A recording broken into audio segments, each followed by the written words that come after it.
humans enjoy fundamental legal protection for the human dignity as creatures. The supremacy of God mandates that all humans be treated in accordance with the rule of law.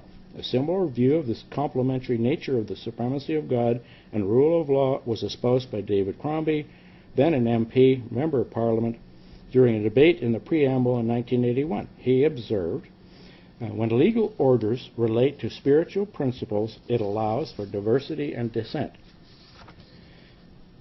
The roots of democratic dissent have always been religious dissent.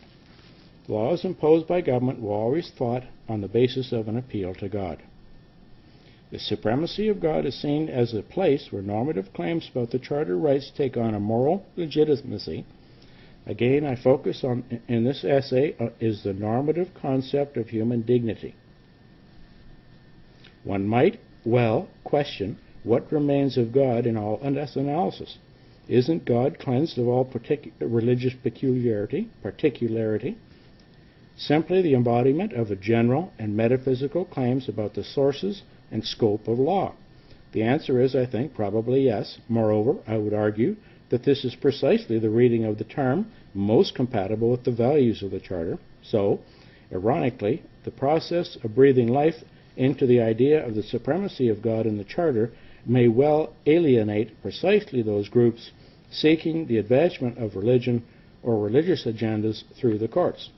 Klassen concludes that his analysis of the preamble by suggesting it would have been preferable to leave God out of the Charter altogether and assert that Canada was founded on transcendent principles and the rule of law. While inelegant, I agree that this more precisely captures the approach of interpreting the preamble advocated in this essay. Precise language, however, is far from the norm in the Charter. Yeah, so, when you try to read the document, read the Charter, you'll be confused, intentionally. Indeed, its ambiguities have been found arguably the most expansive and progressive projections. To take one example, is to consider the principles of fundamental justice under Section 7 of the Charter. The term had largely uneventful history as an adjunct to a fair hearing right under Section 2 of the Bill of Rights, and was selected by the drafters of the Charter in large part to distance the Charter in Section 7 specifically from the substantive due process jurisprudence of the U.S., which led to, among other maelstroms, Roe versus Wade. Now you can abort all your any inconvenient offspring because you have a right to health and wealth and doing your own thing and building up your own private dignity. If that's the case, then don't sleep around. See, and there's no penalties for any of these sins, basically, breach of God's law. God's Constitution couldn't be any clearer, in my opinion.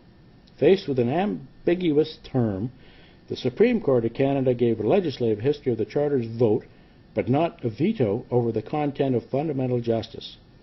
Now, the Court affirmed that notwithstanding the intent of the drafters as expressed in parliamentary debates, the other records of the time and principles of fundamental justice indeed contained a substantive as well as a procedural content.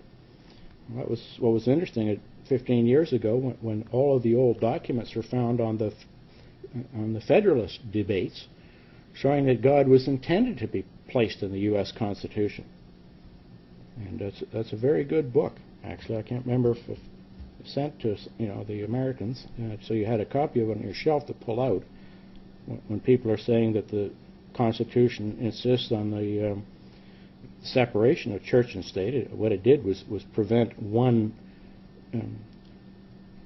church as a group, as a secular entity, an individual church, from having control. Not that you honored God and kept the principles of His covenant, but this is more word confusion and that type of thing. So we're in the same boat here. Okay, in Shurish, the court held that this content is informed not by just by the basic tenets of our legal system, but by international law. And so here, where this is all coming from and going back to, and you will all be governed by international law, You are in principle, even though we're all under the communist legislation and the 10 articles of the Communist Act. Every Western nation is governed by those, even though they don't recognize it because it's administered as soft communism instead of brutal communism like Mao and Stalin brought about with murdering 100-odd million people during their time of authority. Okay, just as the principles of fundamental justice should be read as a repository for the tenets of our legal system, so I would contend that the supremacy of God should be read as a repository for the tenets of our moral system and commitments to social justice, notwithstanding that the drafter's intent for this clause in the preamble may have been something quite different. And this is the exact argument that's going on in the States over the U.S. Constitution and what was originally intended when they put it together.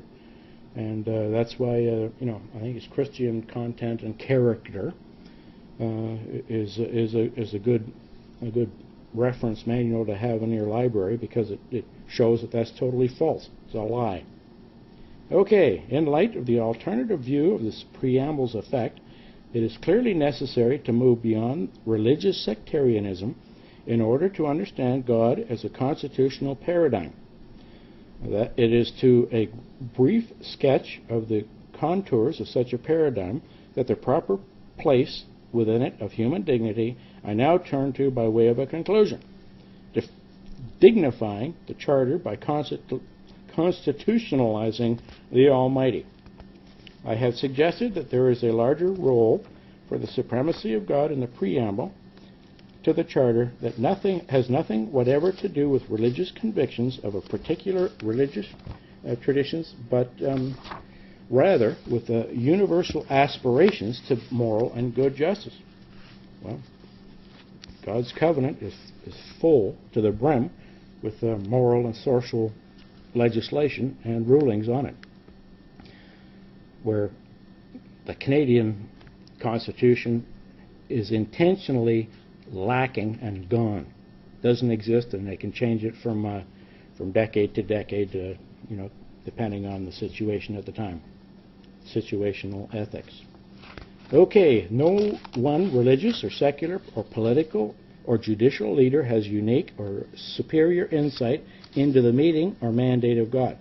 Rather, this term's incorporation in the Charter should be seen as an invitation to contest and engage in dialogue about the normative foundation of the Charter's rights. First of which, among these, is the content of human dignity. In short, claims on the scope and content of human dignity are leaps of faith, and you can only take that as philosophical, and they're using the term secular faith, not in the name of a supernatural deity, but rather in the name of our own collective moral aspirations, which are governed by the will of the people who have made themselves Elohim and appoint through elections the individuals to represent them in these claims. We have made ourselves Elohim and gods by exerting our will over the will of your Creator. That is not to say that spirituality or religious conviction are irrelevant to the enterprise of constitutional interpretation. Interpretations of human dignity may, in my view, should include perspective derived from religious literatures. My own interest has been in the development of human dignity as a legal norm in Jewish law, but it may just as easily flow from the cosmological implications of aboriginal justice, philosophies of Kant and Levinas, or the revelations of artists, physicists, or mathematicians. To justice, to the preamble's call to faith, all must agree that a set of justifiable moral convictions must reside alongside the rule of law and animate or give life to the rights and freedoms that guaranteed in the Constitution. David Brown attempted to capture this distinction between positive and normative dimensions in the preamble in the following terms. The Charter is very much the product of positive law, but in addition to setting out some of the political principles particular to Canadian government, the Charter purports to articulate certain universal